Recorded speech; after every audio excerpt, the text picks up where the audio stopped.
how did I get to where I am now?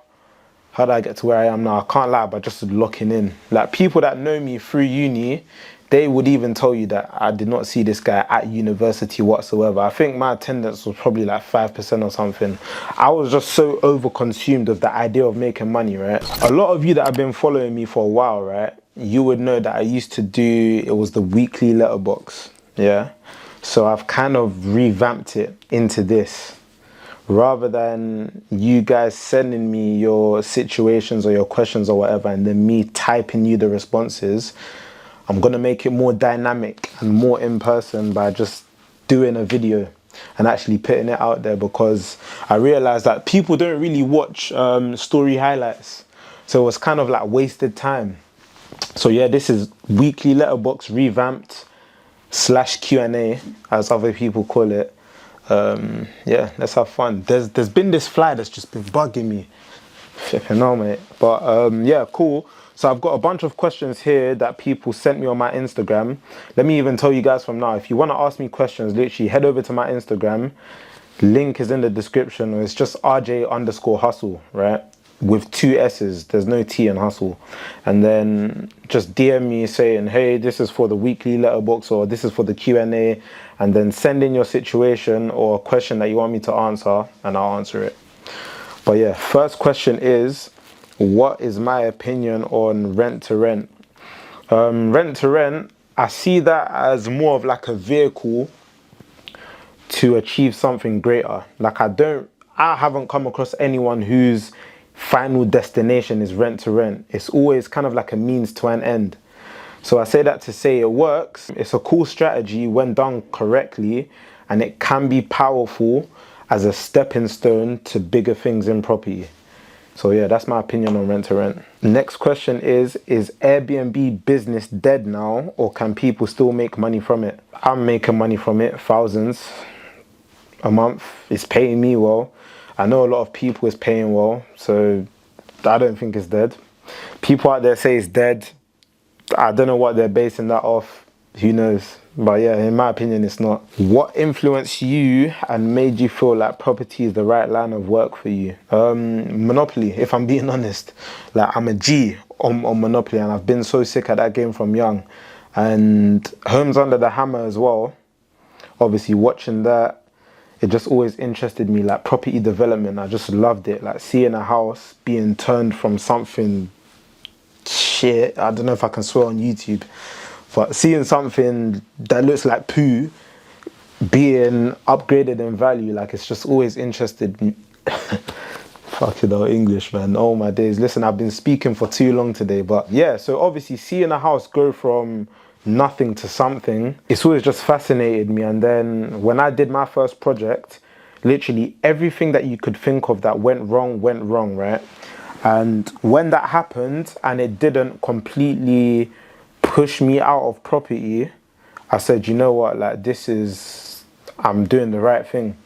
So yeah, that's what influenced me. So Monopoly influenced me, and then my experience doing it and watching Homes Under the Hammer and whatnot made me feel like it's the right line of work for me. Cool. Next question is, how did I get to where I am now? How did I get to where I am now? I can't lie, but just locking in. Like, people that know me through uni, they would even tell you that I did not see this guy at university whatsoever. I think my attendance was probably like 5% or something. I was just so overconsumed with the idea of making money, right? And it kind of worked, because I am where I am now because of that. So I would say an obsession with grinding almost, and then an intense focus on wanting my vision to come to life, which it actually has. So yeah, that's what I'd say got me to where I am now. For someone first getting into property, what should you do to learn the game essentially? Do it. Do it still. Experience is the only teacher. It's not the best teacher, it's the only teacher.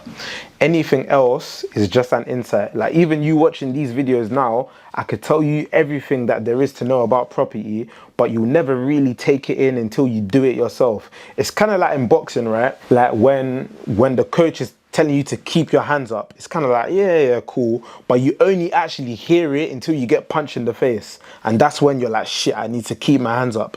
Same thing with life and in business and in everything. It's like people can tell you something, but you'll never really learn until you go through it. So I say that to say, learn by doing it, man. Learn by doing it still. I can tell you everything that you need. I've even got an ebook out that tells you basically everything that you kind of need to know to start, but you'll not actually take it in until you actually start for yourself and create your own experience. So yeah, man, just jump in and make things happen. That's how I would say learn the game. That's how I learned the game anyway. All right, cool. Next question. I've got 10 to 20k saved up. I'm living in a small seaside town. Where do I start with investing into property, bro?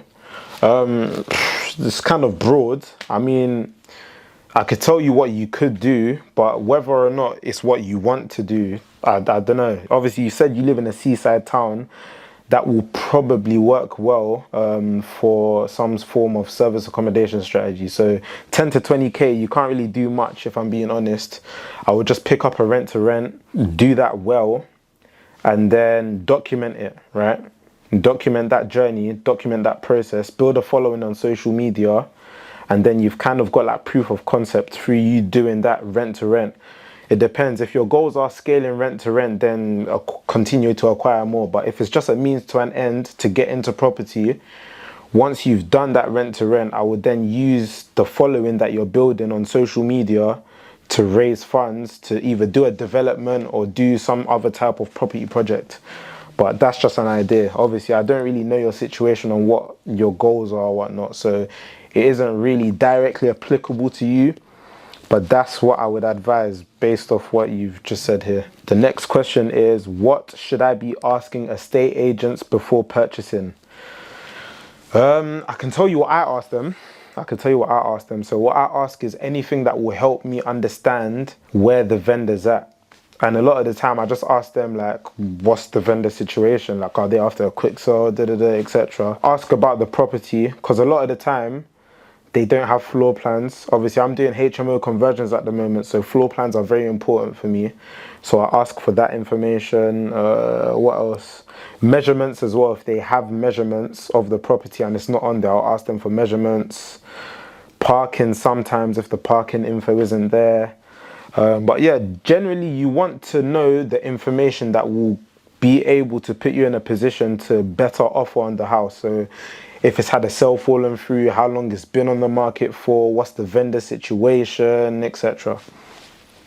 Next question is, roughly how much do you need to start investing in property? That question is just way too broad. It depends on the strategy. If you want to do developments like buy-in, like BRRRs or any type of buy, refurb and whatever the exit is, then I always tell people you'll need 35 to 40% of the purchase price plus the cost of renovation. It just depends on using bridging, if you're using investors, etc., whatever. But 35% of the purchase price plus the cost of renovation is how much you'll need, and you'll be able to do a development project.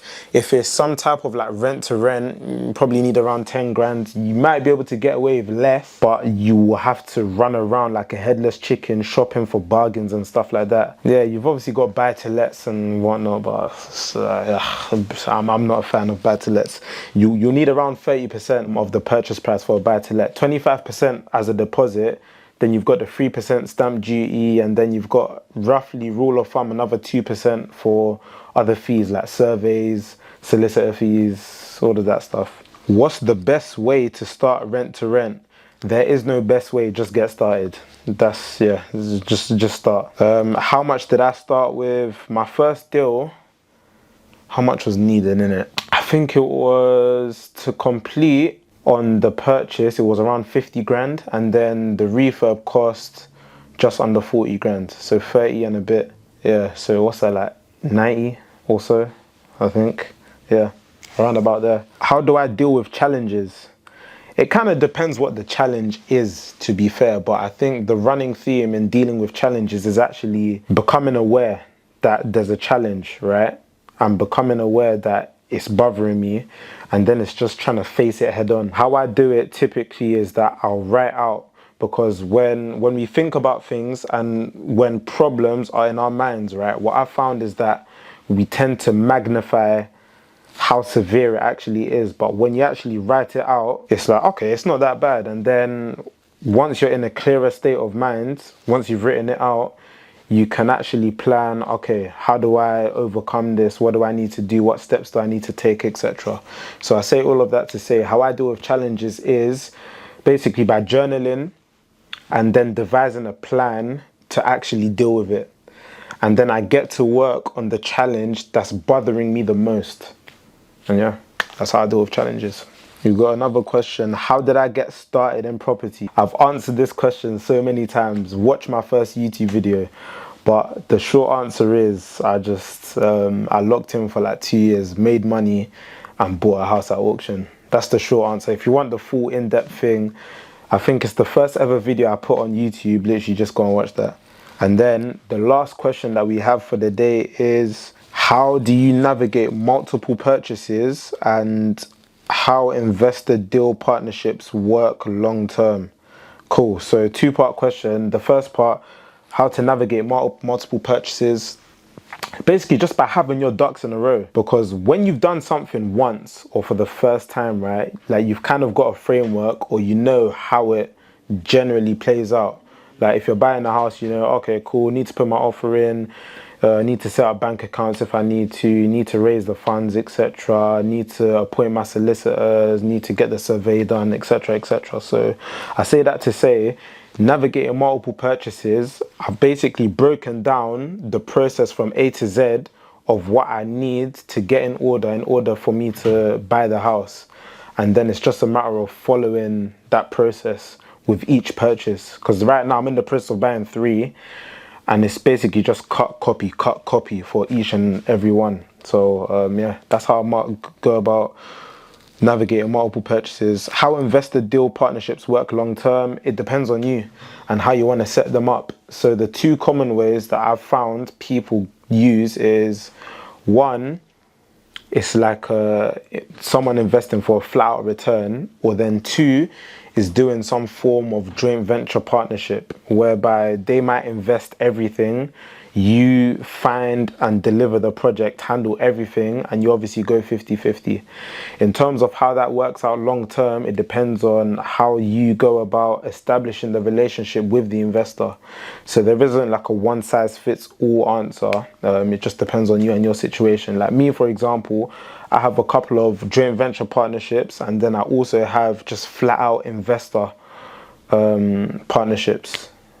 Should I even call that a partnership? Is that a fitting word? Not partnership, but relationship. Just flat out investor. So in terms of long term, it's a thing of, it's done on a 12-month basis. Towards the end of the 12-month term will be a conversation between myself and the investor of, cool, like we're coming towards the end of the term, like these are the options available to you, what do you want to do moving forward? A lot of the time they'll just say like, yeah, we can just reinvest. Then it's just a matter of redoing up the contracts and then just putting the money back to work in another deal. Or if they say that, yeah, cool, they want their money back still, then pay them their money back at the due date. Happy investor, happy me, because I've done the project, I've got the proof of concept, and then yeah, you move on.